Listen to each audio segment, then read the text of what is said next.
उत्तर प्रदेश में शिक्षकों के समर्पण और कर्तव्यनिष्ठा को सम्मानित किया गया। मुख्यमंत्री योगी ने बेसिक और माध्यमिक शिक्षा विभाग के 54 शिक्षकों को राज्य अध्यापक पुरस्कार से नवाजा है। गोरखपुर बस्ती मंडल के 7 शिक्षकों ने भी अपने उल्लेखनीय योगदान के लिए पुरस्कार प्राप्त किए। इन शिक्षकों ने विद्यालयों में छात्र संख्या बढ़ाने, पठन पाठन का माहौल बनाने और शैक्षणिक गुणवत्ता में सुधार लाने में महत्वपूर्ण भूमिका निभाई है। उत्तर प्रदेश शिक्षा सेवा चयन आयोग (अपेस्क) के नए अध्यक्ष प्रो. कीर्ति पांडेय ने पदभार संभालते ही लंबित भर्तियों को गति देने के निर्देश दिए हैं। उन्होंने आयोग के कैलेंडर के लिए एक समिति बनाई है और रुकी हुई भर्तियों को पूरी करने के लिए विस्तृत रूपरेखा के साथ रिपोर्ट मांगी है। आयोग की वेबसाइट पोर्टल को लेकर विधिक परीक्षण का निर्णय लिया गया है।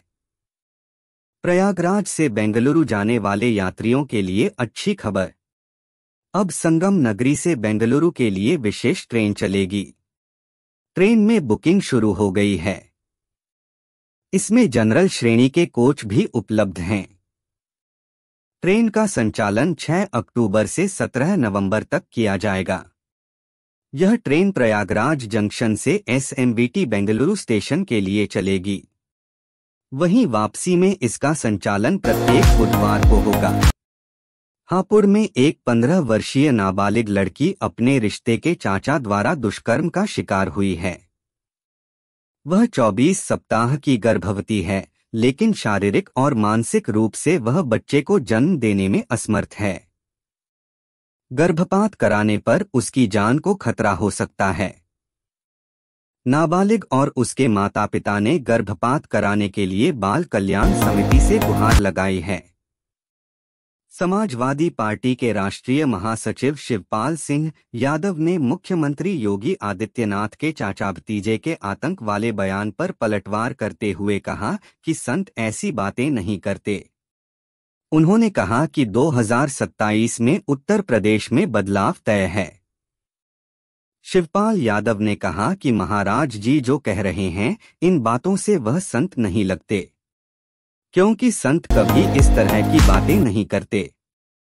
Wolf terror in UP Uttar Pradesh में भेड़ियों का आतंक कोई नया नहीं है। प्रतापगढ़, सुल्तानपुर व जौनपुर के सई नदी के किनारे के गांवों में मार्च 1996 से अक्टूबर 1997 तक आतंक रहा। सुजानगंज, महाराजगंज व बदलापुर ब्लॉक भी प्रभावित रहा था। उस दौरान यहां बहराइच जैसा भय व आतंक का माहौल 8 माह तक रहा। लोग घरों से बाहर निकलने में डरते थे। उत्तर प्रदेश के बाराबंकी में दोस्ती और आशिकी का एक ऐसा मामला सामने आया है जिसे जानकर हर कोई दंग रह गया है। प्रेमिका के लिए एक युवक ने अपने ही दोस्त को मौत के घाट उतार दिया। जिस युवक की 25 दिनों से तलाश हो रही थी, उसका कंकाल जंगल में मिलने से सनसनी फैल गई। गुडम्बा पुलिस ने हत्या के आरोपी को हिरासत में लिया। संतों ने महाकुंभ में उर्दू फारसी शब्दों के इस्तेमाल पर आपत्ति जताई है। उनका कहना है कि शाही स्नान और पेशवाई जैसे शब्दों का इस्तेमाल हमारी संस्कृति और परंपरा के विपरीत है। अखाड़ा परिषद ने इन शब्दों को बदलकर राजसी स्नान और छावनी प्रवेश करने का प्रस्ताव रखा है। इस प्रस्ताव को प्रधानमंत्री और मुख्यमंत्री को भेजा जाएगा ताकि सरकारी अभिलेखों में इन शब्दों का इस्तेमाल किया जा सके। इलेक्शन 2024 उत्तर प्रदेश में 10 सीटों पर उपचुनाव होने हैं। सभी पार्टियां चुनाव को लेकर अपने अव्वल नेताओं को मैदान में उतारने की कोशिश में हैं। इसी क्रम में फूलपुर विधानसभा क्षेत्र में होने वाले उपचुनाव के लिए कांग्रेस ने अपनी सक्रियता बढ़ा दी है। गुरुवार को राष्ट्रीय सचिव व पूर्वी जोन के प्रभारी राजेश तिवारी ने जिला कांग्रेस कमेटी के पदाधिकारियों के साथ चुनाव की रणनीति बनाई। ग्रेटर नोएडा न्यूज शासन से मंजूरी मिलने के बाद येडा ने प्रस्ताव तैयार करना शुरू कर दिया है। येडा ने तकरीबन 6000 हेक्टेयर जमीन अधिग्रहित करने का फैसला किया था। यह जमीन करीब 40 गांवों की है। वहीं यमुना प्राधिकरण को हुडको से 10,000 करोड़ का ऋण मिलेगा। पढ़िए आखिर ईडा ने क्या क्या तैयारी शुरू की है। वक्फ संशोधन विधेयक पर गठित जेपीसी लगातार इससे जुड़े मुद्दों पर बैठकें कर रही है और अलग अलग लोगों से जानकारी एकत्रित कर रही है। इसी सिलसिले में गुरुवार को समिति के समक्ष मंत्रालयों के शीर्ष अधिकारी पेश हुए। हालांकि बैठक में तीखी बहस भी देखने को मिली और अधिकारी समिति के कुछ सवालों पर कोई जवाब नहीं दे सके। पढ़िए पूरी जानकारी। सुप्रीम कोर्ट ने गुरुवार को एक महत्वपूर्ण निर्णय में सहारा समूह को 15 दिनों की समय सीमा के भीतर एक एस्क्रो खाते में 1,000 करोड़ रुपए जमा करने का आदेश दिया। शीर्ष अदालत के 2012 के आदेश के अनुपालन में निवेशकों का पैसा लौटाने के लिए 10,000 करोड़ रुपए की राशि से भी सहारा रिफंड खाते में जमा की जानी है। इसरो अध्यक्ष एस सोमनाथ ने गुरुवार को कहा कि साइबर सुरक्षा का खतरा डाटा चोरी तक सीमित नहीं है, यह राष्ट्र की सुरक्षा से भी जुड़ा है। आगे बोले कि जरूरी है कि हम इस क्षेत्र में अनुसंधान करें। एसआईएसए के सीईओ और संस्थापक धर्षण शांतमूर्ति ने कहा कि साइबर नालंदा का लक्ष्य साइबर सुरक्षा नवाचार के लिए वैश्विक केंद्र बनना है। देश की राष्ट्रपति द्रौपदी मुर्मू ने कहा कि महिला सम्मान केवल शब्दों में नहीं बल्कि व्यवहार में लाने की जरूरत है। राष्ट्रपति ने गुरुवार को शिक्षक दिवस के मौके पर राष्ट्रीय शिक्षक सम्मान समारोह को संबोधित किया। राष्ट्रपति ने कहा कि सात्विक जीवन ही वास्तव में सफल जीवन है। यह बात बच्चों को ठीक तरीके से समझना आपकी जिम्मेदारी है।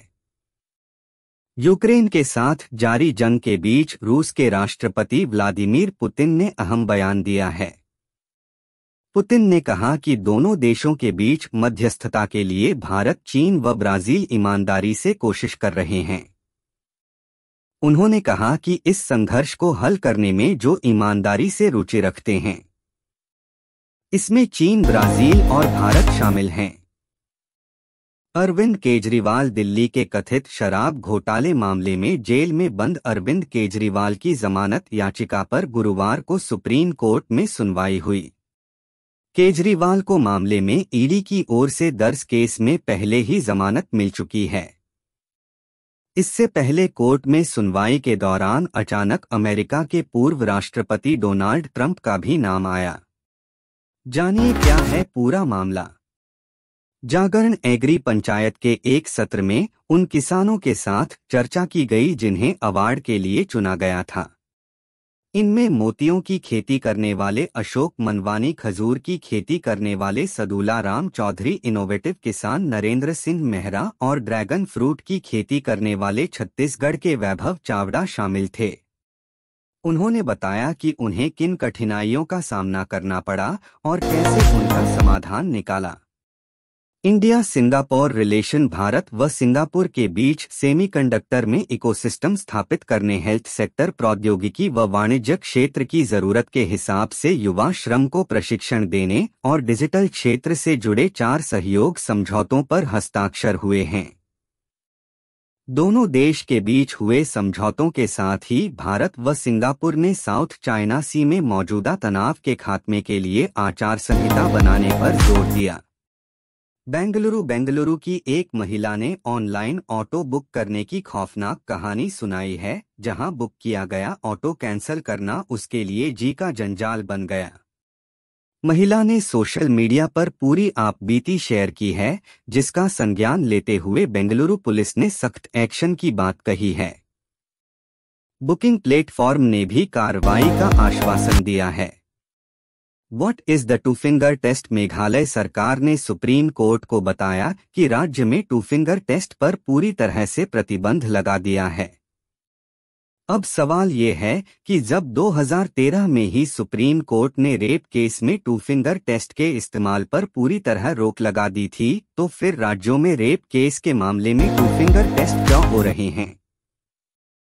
हाल ही में सलमान खान ने एक इवेंट में शिरकत की थी जिसमें वह पसलियों के दर्द से कराहते हुए नजर आए थे। उसके बाद ये चर्चा तेज हो गई कि भाईजान को चोट लगी है। अब इस मामले पर खुद सलमान ने चुप्पी तोड़ी है और बताया है कि उनकी 2 पसलियां टूट गई हैं, जिसकी वजह से वह तकलीफ में हैं। बिग बॉस के मंच पर सलमान खान की वापसी के लिए फैंस काफी बेताब हैं।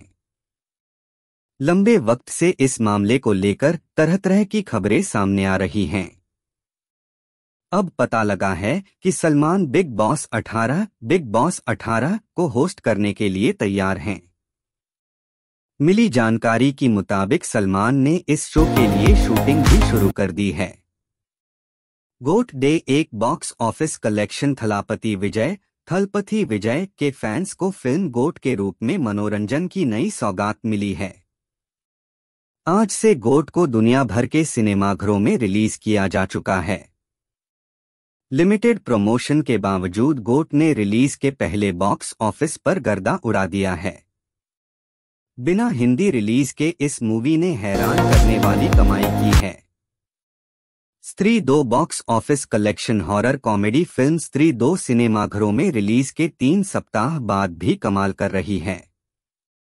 हर रोज बॉक्स ऑफिस कलेक्शन के मामले में स्त्री 2 का तांडव देखने को मिल रहा है। अब रिलीज के 22वें दिन स्त्री ने कमाई के मामले में सनी देओल की गदर 2 को पछाड़कर नई उपलब्धि हासिल कर ली है। टीवी के मशहूर रियलिटी शो में अमिताभ बच्चन के कौन बनेगा करोड़पति KBC का नाम भी शामिल होता है। कई बार इस शो में पूछे गए सवाल और कंटेस्टेंट्स चर्चा का विषय बनते हैं। लेकिन फिलहाल हम आपको शीतल देवी के बारे में बताने जा रहे हैं, जो इस शो में नजर आई थीं। शीतल ने हाल ही में पेरिस पैरालंपिक में तीरंदाजी में कांस्य पदक जीता है। कपूर खानदान में बहुत जल्द शहनाई बजने वाली है। करीना और करिश्मा के कजिन भाई आदर जैन ने हाल ही में अपनी मंगेतर अलेखा आडवाणी संग सगाई की है। अब एक्टर ने रोमांटिक डेट की फोटोज शेयर की हैं, जब उन्होंने अलेखा को प्रपोज किया था। इन तस्वीरों में दोनों एक दूसरे के प्यार में डूबे नजर आए, जो कि काफी ज्यादा वायरल हो रही हैं।